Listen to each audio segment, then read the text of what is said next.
And now we vote for the resolution as a whole. By roll call vote, the vote is open.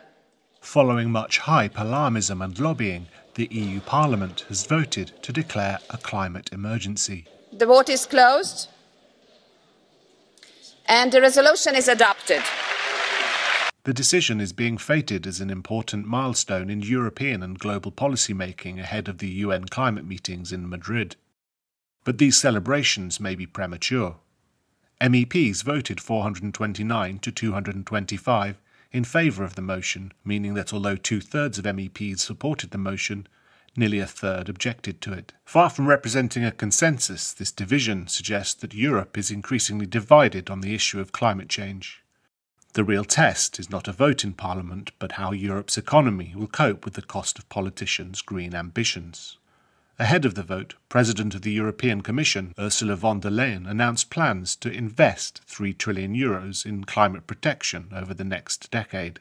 We do not have a moment to waste anymore on fighting climate change. The faster Europe moves, the greater the advantage will be for our citizens, our competitiveness and our prosperity.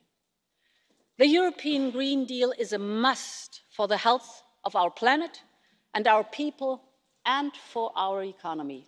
Wherever the money for these investments comes from, it will ultimately be taxpayers, bill payers and consumers that meet the costs through taxes, subsidies and higher prices.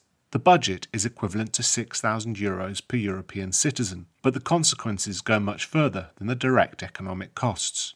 Across Europe, energy-intensive industries are facing increasing pressure. The day before the vote, global steel giant Tata announced that it will be scrapping 3,000 jobs.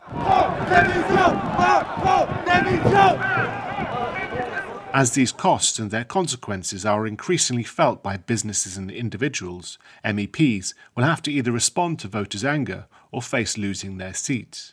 If just 1 in 7 MEPs changes their mind or are replaced, then the arithmetic of the European Parliament flips the consensus.